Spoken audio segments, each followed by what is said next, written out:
If ever you needed an example of something that sounds good on paper but becomes a complete disaster the more it's actually used, then multiverses are the thing for you. It's likely you've come across a large number of people expressing their annoyance over the overabundance of stories that use the multiverse as of recent. The multiverse trope is getting exhausting. Is it just me or this multiverse idea is getting really boring? I really don't like the multiverse thing. I think it's bizarre, out of place, and doesn't work with almost every single kind of writing that exists. You're not Cartman, and multiple universes are stupid. In the past decade or so, the multiverse has become an extremely mainstream topic. What used to be a niche scientific theory or a quirky comic book trope has quickly become a mainstay in Hollywood and entertainment in general. But with this rise, there's been a rise of people complaining about the multiverse in media. I mean, it's everywhere. In our movies, in our TV shows, in our video games, our board games. Heck, even slashers can't escape it. There's been so much about the multiverse that people have gotten tired of it. So much so, they say the concept itself is stupid or lazy. And while I certainly understand this criticism, as someone who's always had an interest in the multiverse, I completely disagree. I think this topic may be one of the most fascinating theories ever, with so much potential for a story. However, what's become increasingly clear is that I'm kind of in the minority on this, and that's for good reason. In today's episode, I'm going to explain how corporate thinking and bad writing can ruin one of the most interesting literary devices ever made. Open your eyes. When it comes to art, I adhere to the philosophy that there are no bad ideas. Ideas by themselves aren't necessarily good or bad. It's the execution of that idea that determines how the idea is perceived. Now, the exception to that is if the original intent of the writer was bad or evil. Obviously, films like Coal Black and The Seven Dwarfs are unethical because it's inherently racist. But outside the lens of ethics, a project can have bad intent based on the author's goal. Something like The Last Jedi isn't bad because Luke can't become a hermit. I mean, there's potential for a really interesting story there. No, it's bad because Rian Johnson's intent with the film was to subvert expectations and solely to push his idea of Star Wars. Things he should not be doing in the second to last film of the saga. The same concept applies to the multiverse, and what makes it worse is that the way these studios have used the multiverse makes their intent extremely obvious. It takes effort to come up with new and interesting ideas. It takes passion to create a captivating story. So much so that you care more about sharing your art infinitely more than how much money you can earn from it. But when the primary concern is running a business, earning profits, and making shareholders happy, all that work and passion becomes secondary. If anything, they become obstacles. This is the curse of so many multiverse stories. Character dies, create an alternate version. You want cheap fan service? Bring back an old character. Your hero's in a tough spot? Send them to a different dimension. Now, to be clear, it's not bad every time these scenarios happen, but so many projects use the multiverse as an excuse for corporate laziness. Why go through time coming up with new ideas when nostalgia sells? Why invest in new faces when old ones get butts in seats? Why try when doing nothing can be successful? And look, I really like some of these projects. I mean, Spider-Man No Way Home was one of my favorite theater experiences ever. Even to this day, I think it's a great Spider-Man movie. But as a multiverse story, it kinda isn't that great. Most of the thematic elements are derived from what happens in the MCU's dimension. Peter has to learn how to cope with loss and resisting the temptation to give into vengeance. And while Tobey Maguire and Andrew Garfield certainly help with this journey through their experiences, ultimately it's just flavoring. You can achieve the same outcome with Daredevil or Black Panther. This isn't the same with Spider-Verse, as the multiverse itself is used to display different ideologies, though I'll get to that later. Looking back, a lot of moments in No Way Home do just seem to cater to initial theater reaction, as you have moments that linger for too long or characters showing up for no good story reason outside of fan service. I think a somewhat similar case could be made for Deadpool and Wolverine, though we'll touch on that later. Anyways, what's clear is that these companies, whether done right or wrong, clearly favor the multiverse either for cheap nostalgia baiting or to fix problems with their universe. This trend seems to have started in 1985 with DC's Crisis on Infinite Earths. At that point, DC's continuity had gone way too confusing as you had so many different timelines, worlds, and characters. So much so that the authors themselves are starting to get confused. In 1981, Marv Wolfman, one of DC's most prolific writers at the time, got a letter from a fan noting a continuity error from the most recent Green Lantern issue. What became apparent to Wolfman was that DC's continuity had just become too convoluted for new readers. So he pitched to the higher-ups Crisis on Infinite Earths, a revolutionary comic that would completely revamp the DC universe to simplify it for everyone moving forward. The series became a huge success. I'll talk about the comic itself later, but what's clear is that the comic left a lasting legacy not only for how big these crossovers could be, but reshaping a brand when things were starting to get too stale or messy. Marvel Comics reshaped their main universe in 2015's Secret Wars. The X-Men movies would do this with Days of Future Past. 2009 Star Trek did the same, as did Once Upon a Time, Fortnite, Mortal Kombat. Halo created a separate universe for their TV show. Final Fantasy and Dragon Ball seem to have their own multiverse problems. Lore-wise, Star Wars doesn't have a multiverse, but functionally it has the same problems as different people follow different canons, such as the Disney canon, the expanded universe, the Ronin timeline, Star Wars Infinities, etc. And don't even get me started on the Terminator franchise.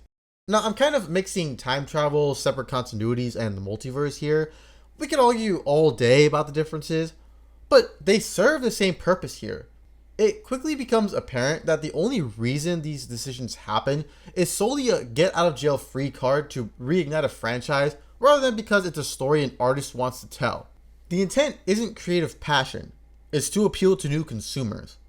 DC itself has done this so many times, both with soft and hard reboots, such as Infinite Crisis, Final Crisis, Convergence, Rebirth, Doomsday Clock, and most famously, Flashpoint. Now, as a Flash story, I actually really like Flashpoint. It's one of the character's most famous stories for a reason. However, outside of how it characterizes the Flash, the event just seems to be an excuse to mix things up. I mean, how many Flashpoint stories do we have at this point? We got the original comic, Flashpoint Paradox, the end of the DC AMU, the CW's Flashpoint, Reverse Flashpoint, and of course, the Flash movie. Holy bro, what were they thinking here? So, obviously the original intent of the film was to rewrite the DC cinematic universe, which is understandable. The DCEU had so many problems it needed to die. The plan was to use Flashpoint to reboot the franchise, with Supergirl replacing Henry Cavill's Superman and Batgirl replacing Ben Affleck's Batman. But as we all know, that didn't happen. With James Gunn taking the reins, this all got scrapped in favor of creating the DCU. Now, ultimately I do understand Gunn's position because continuity-wise this would still mean Ezra Miller should be the Flash, and nobody wants that. However, this resulted in a complete mess of a movie. This has to be one of the worst scenes I've ever laid eyes on. How does a studio fail to nostalgia bait so badly? You either got old versions of characters people have no connection with, or random references only a few people would understand, mixed with terrible CGI bringing back dead actors. The better uses of nostalgia were Christopher Reeve's Superman and Michael Keaton's Batman, but those films were over 30 years ago. In WB's corporate attempt to re-interest audiences in the DC brand, they completely failed to understand how to nostalgia bait properly, leaving us with uninspired cameos and a messy story. The same thing happened with Morbius. Dude, what were the writers thinking here? Why did you think Michael Keaton's Vulture meeting Morbius was cool? Brother, I don't care about Vulture teaming up with Morbius against some alternate version of Spider-Man. I want to see him go up against Tom Holland's Spider-Man. The only reason these after credit scenes exist is because you want to get fans hyped for a Sinister Six movie. But instead of doing this with interesting stories and good movies, you decided it would be better to farm out slop with a content mill. All while failing to cameo bait in one of the worst audio edits I've ever heard. Thanks for meeting me, Doc. I've been reading about you. I'm listening. I'm not sure how I got here. Has to do with Spider-Man, I think.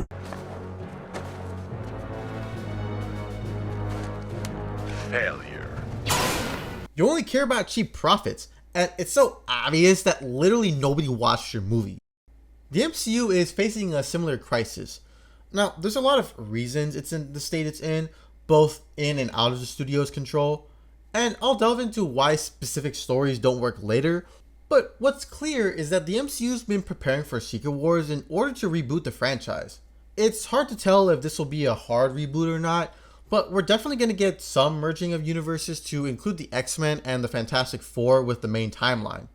And I'm sorry, it's pretty obvious they're doing this because the general audience is abandoning the MCU. Outside Guardians Volume 3, every film in Phases 5 and 6 have been financial disappointments, and the TV shows don't seem to have done that well either. Again, I'll talk about Deadpool and Wolverine later. So, in an attempt to bring audiences back, they've decided to rehire a bunch of beloved actors and inevitably reshape the MCU so that audiences old and new can experience a quote-unquote fresh take on the Marvel Universe. Obviously, there are talented and passionate artists in all the examples I've brought up, but the problem is that the executives view the multiverse as a tool to reel in customers rather than as a storytelling device. It's extremely lazy and devoid of creativity. So, with all this, I completely understand why people are tired of the multiverse. It starts to feel like these stories have no stakes if you can just create an alternate dimension that solves whatever problem your universe has. But here's the thing.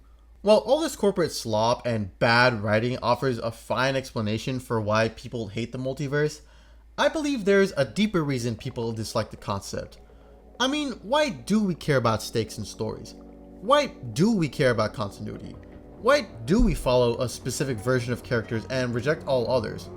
Well, the reason is this. We're born into a chaotic world, and in this world, each of us looks for meaning and order.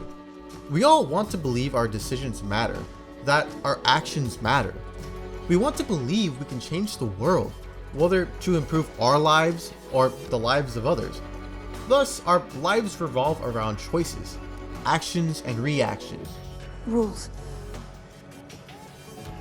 And consequences. And we continue using this mindset because if we let go for even a second, we'll realize that none of it matters. Our actions, our choices, our relationships, our reason for existing, it doesn't matter. Here are a few excerpts from the book of Ecclesiastes. Life is useless. All useless. You spend your life working, laboring, and what do you have to show for it? Generations come and generations go, but the world stays just the same. The sun still rises and it still goes down, going wearily back to where it must start all over again. I envy those who are dead and gone. They are better off than those who are still alive. But better off than either are those who have never been born, who have never seen the injustice that goes on in the world. How can anyone know what is best for us in this short, useless life of ours? A life that passes like a shadow. How can we know what will happen in the world after we die? In a world of infinite choices, infinite possibilities, nothing changes. Peace is made, war returns. An emperor is overthrown, a dictator takes his place. People are born, people will die. People love us, people leave us. Oceans rise, empires fall. The decisions you make today will be unimportant in 100 years. Most of us will be forgotten centuries from now. And even those who've made a mark on history like Pythagoras, Genghis Khan, the founding fathers, Walt Disney, will any of their actions matter when the heat death of the universe ends it all? What will you have after 500 years? The reason you hate the multiverse is because it exposes your greatest fear, that your life doesn't matter.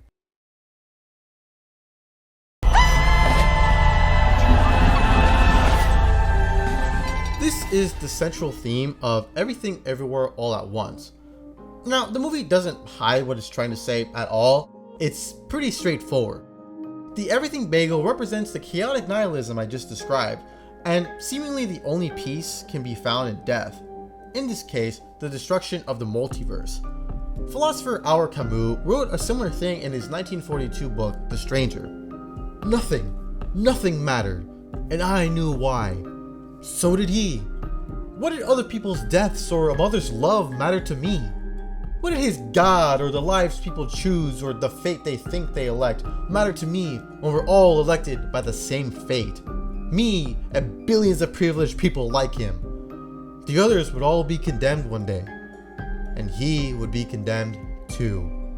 Interestingly, both the film and Albert Camus lead to the same conclusions about nihilism. This is what Camus refers to as embracing the absurd. Yes, it is impossible for us to know with 100% certainty the meaning of life. Sure, we can believe in God, I'm a Catholic man myself, but ultimately, this is based on faith, not logic. And logically, the toil of all our lives will result in death, no matter how we get there. Here, all we get are a few specks of time where any of this actually makes any sense. But it's in that endless suffering we can find meaning. One post on Reddit describes this perfectly. When Evelyn sticks the googly eye on her forehead at the end, it's more than a third eye reference. She's showing Jobu that what they saw in the bagel is true. There's endless misery and meaninglessness in every possible version of reality. But it's possible to see the reverse. Because nothing matters, everything does, and meaning can only be made out of chaos. One has to imagine Sisyphus happy, as Camus wrote. Then I will cherish these few specks of time. No matter what, I still want to be here with you. I will always want to be here with you. Look at that. I still have you. Whatever philosophy or religious faith you belong to, ultimately it's up to us to decide what the purpose of life is and to get the most out of it while we're still here. Absurdism gives us our power back and ultimately says that our decisions do matter. Our actions are meaningful, even if for a second, even if for a fleeting moment in time. Our choices do have an impact. In a world of infinite choices and infinite possibilities, we have the power to change our lives, and hopefully the lives of others. While most of us won't change the world, and certainly none of us can stop the heat death of the universe, we can each do what we can to make our short lives just a little bit easier. With that, let's go into what makes a great multiverse story. Now, I've already gone into detail about how corporate BS ruins the multiverse concept, so I won't discuss that here. I'm going to go over how some writers have mastered the multiverse and how some completely misunderstand how to use it. There's one of two main concepts a multiverse story should explore. One, existentialism, and two, the importance of choices and differences, aka the butterfly effect. Obviously there's overlap, but the key difference is that one emphasizes how every choice, even small ones, can lead to drastic changes, whereas the other asks if those choices even matter. We already talked about existentialism, so for now, let's look at examples of the second concept. Probably the earliest mainstream depiction of the multiverse was in The Flash of Two Worlds, which debuted in 1961. At this point, there had been two versions of The Flash in comics, Jay Garrick from the Golden Age of comics, and Barry Allen from the Silver Age. In this story, Barry is doing a trick for some kids, but he accidentally vibrates into Earth 2's frequency. As he's trapped there, he quickly realizes this is the world inhabited by his childhood hero, Jay Garrick, someone he read about as a kid. The explanation for this is that Gardner Fox, who created The Flash, saw the Flash's stories in his dreams, which in reality was Fox quote-unquote tuning into the vibrations of Earth 2. Funny enough, this trope has actually been used a few times, like in Doctor Strange and Once Upon a Time. Anyways, Barry Allen and Jay Garrick team up to take down the Thinker, the Fiddler, and the Shade. They use their combined speed and experience to outsmart their crimes. Honestly, this comic is great. It doesn't really go much into the themes or heavy character building, but the comic goes out of its way to showcase each world's differences. There's two different Flashes, two different cities, different villains. Barry and Iris don't exist on Earth 2. Even though Barry later says the Earths are almost identical, something good multiverse stories emphasize is that even small variations are important because it means that object or person you're encountering is a fundamentally different thing. We are each the product of our experiences. Every choice we make or event we experience reshapes our worldview, which in turn drives our future choices and experiences. So if an alternate version of us doesn't make the same choice as us, can we really say it's the same person? Ironically, Happy Death Day to You handles this theme better than most multiverse stories. For those of you who don't know, Happy Death Day is a duology that's both a slasher and sci-fi, as a threat chases our main character through time loops. Now, I'm not going to sit here and say the sequel is this amazing film. Going from a time loop to a multiverse makes sense, but the slasher isn't important in the sequel, so why am I watching your movie? Regardless, I think they handle the main theme quite well.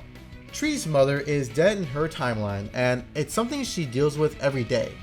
In the new dimension she's trapped in, her mother is alive and enemies are friends. Things are looking good, so Tree wants to stay. However, there's a problem. Her boyfriend from her reality is dating someone else. Her mother, while similar, is distinctly not the same person, as she has completely different memories. And there's also the implication that this dimension's version of Tree is trapped in the original timeline. While this reality might seem nicer, she's ultimately living with fundamentally different people. This is not her mom.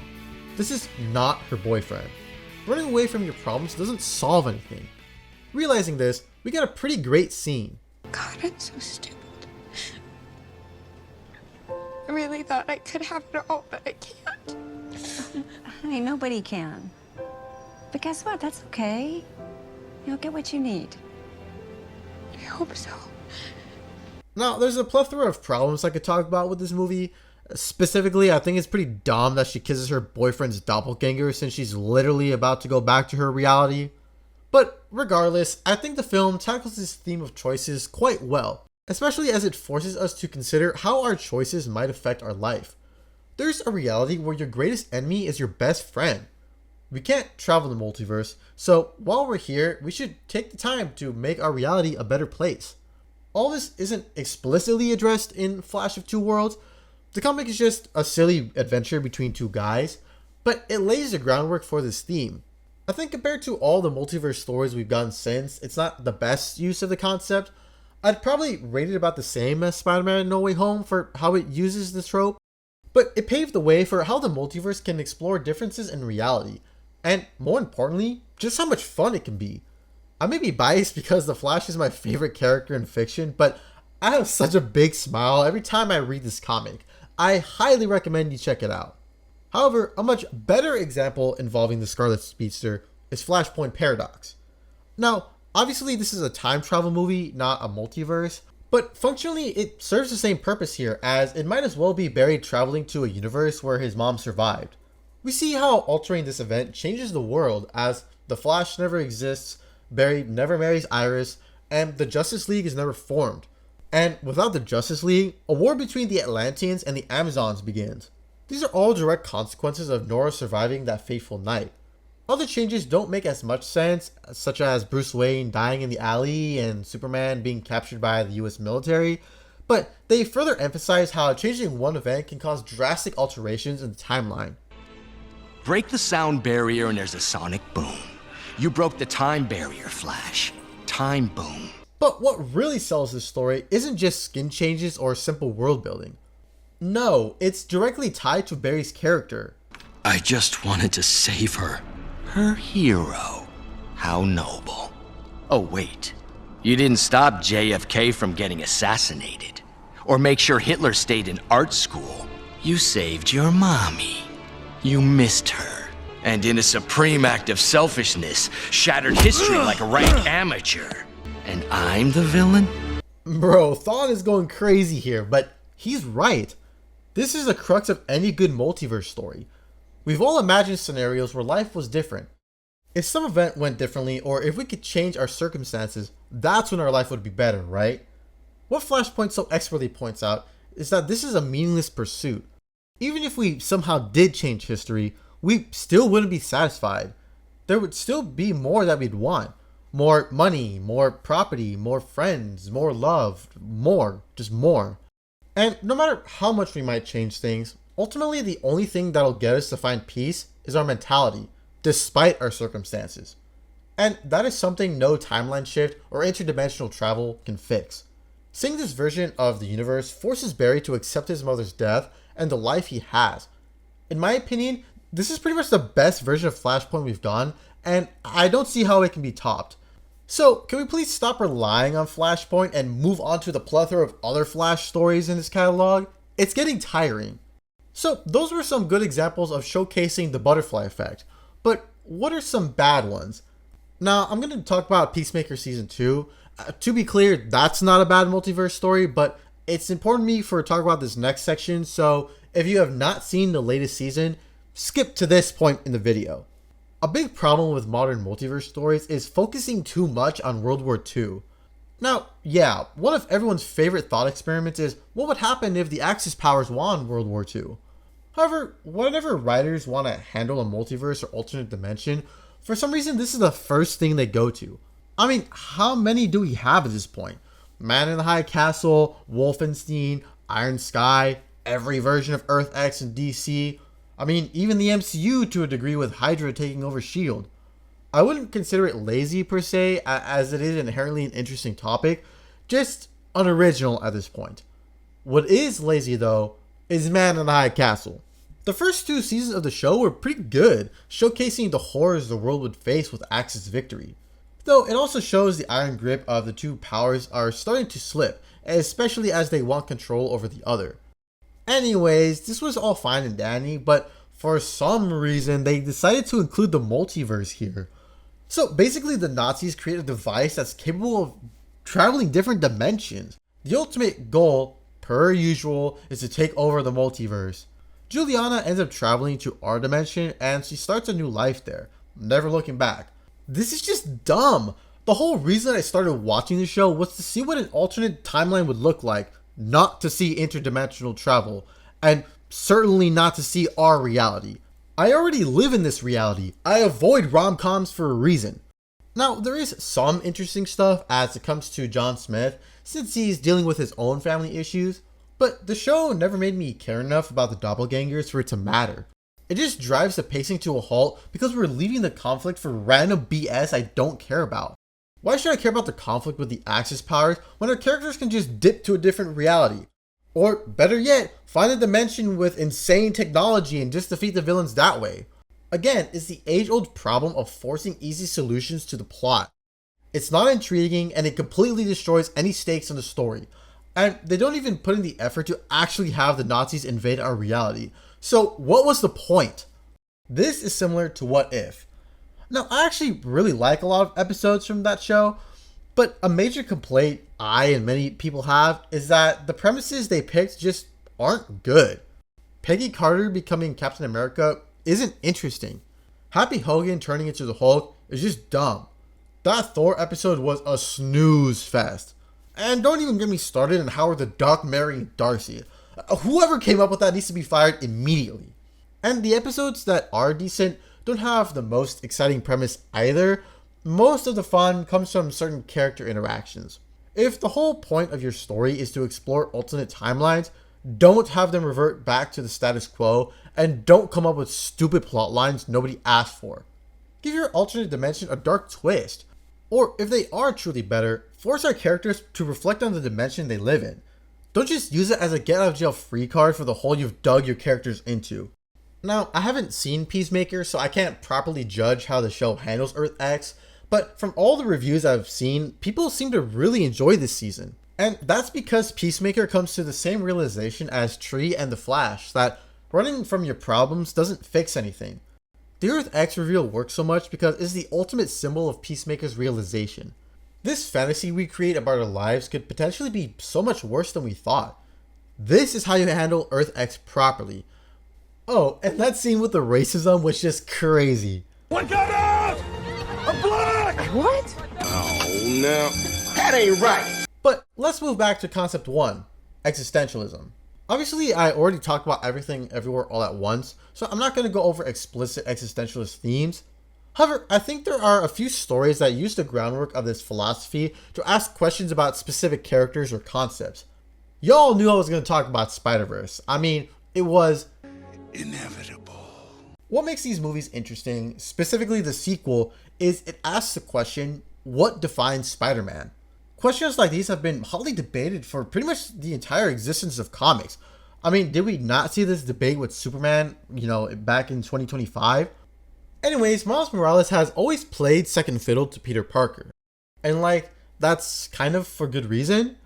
If we're keeping it $1.50, his entire conception was basically being a DEI hire as Marvel Editorial wanted its comics to reflect the changing times, specifically with the election of America's first black president, Barack Obama.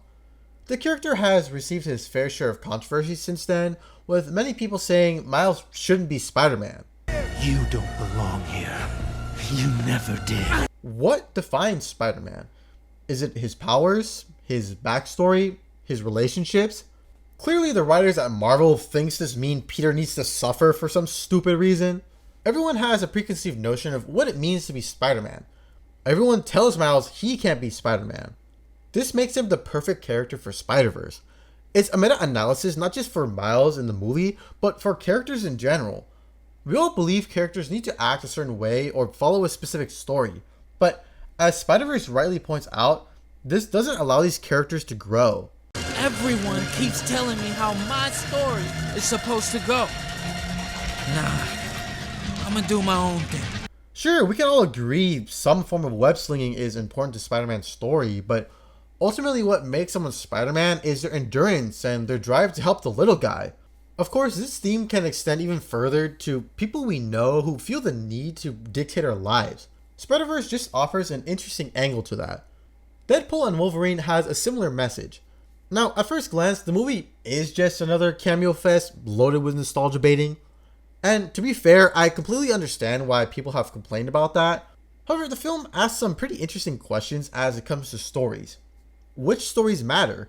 Do bad or outdated stories deserve to be forgotten? Or should they be given a second chance? Who dictates what's a bad story?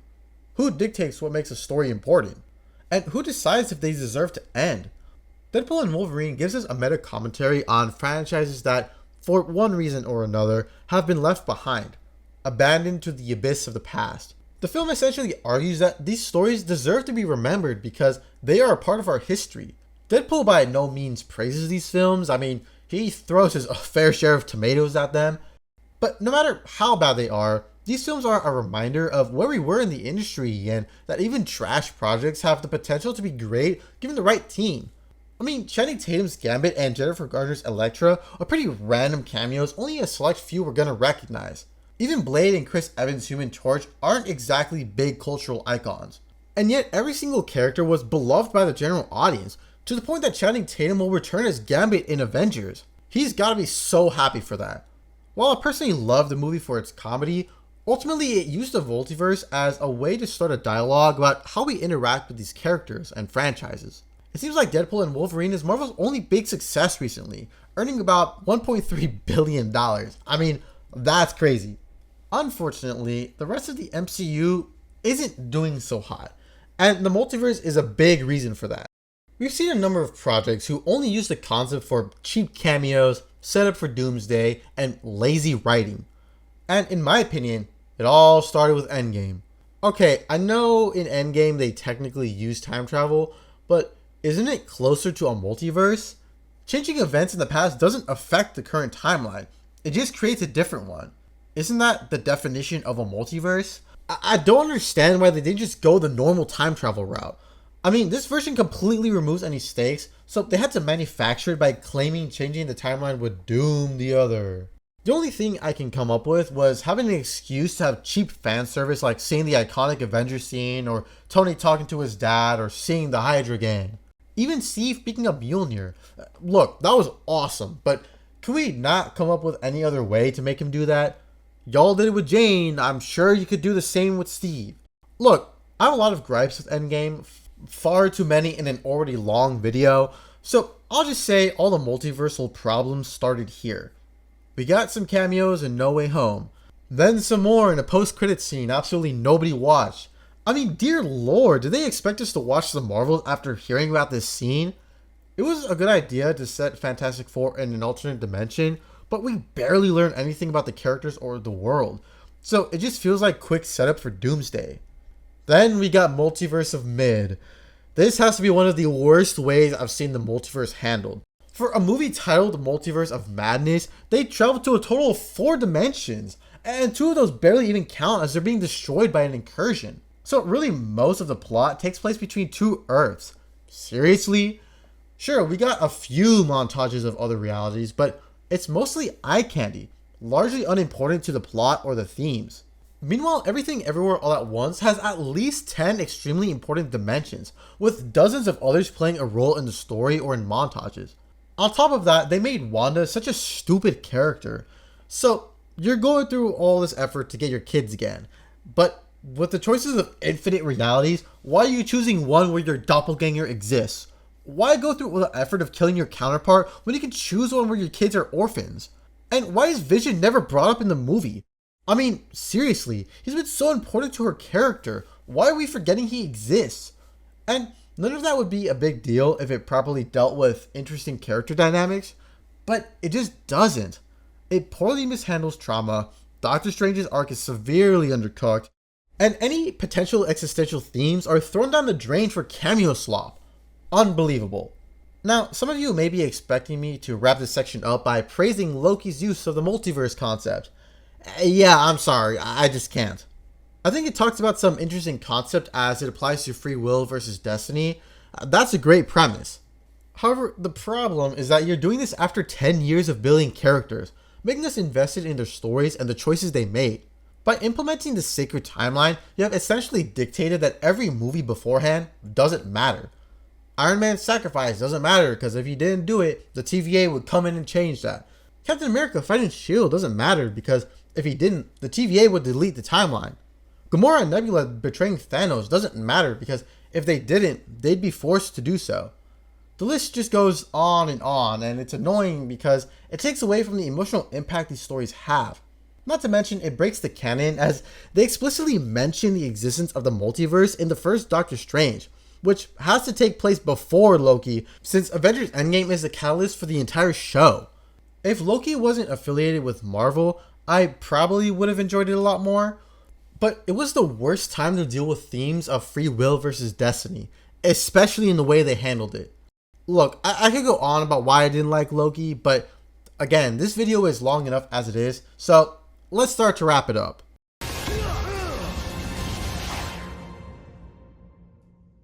Mom, I'm so sorry. The multiverse as a concept has been a subject of interest for many writers and studios, some with creative purpose, others for corporate greed. Hopefully what I've been able to show here is that the idea of the multiverse is not inherently bad writing. As with many things, it comes down to corporate greed or a fundamental misunderstanding of the topic that leads to bad storytelling. I'm passionate about this because I grew up with some great stories surrounding the multiverse. Really, my introduction to it was Once Upon a Time. For those of you who don't know, a bunch of fairy tale characters get trapped in our reality and must find their way back. Only the kicker is that no one remembers their past, so they're stuck in this small town living a miserable life. This is because of a curse set by the evil queen from Snow White. The reason I love the show, outside of seeing all these characters interact with one another, is because of its themes. One of the main points is that our world is devoid of magic, and because of that, we are stuck living a cynical existence. You know what the issue is with this world? Everyone wants some magical solution for their problem, and everyone refuses to believe in magic. We've become so lost in our own world, so muddied by our experiences, that we refuse to believe in the potential the world has to offer. Again, it goes back to absurdism. In a world of infinite choices and realities, we should open our hearts to everything the world has to offer while we're still here. Here's the thing, Jefferson. This is it. This is the real world. A real world. How arrogant are you to think yours is the only one?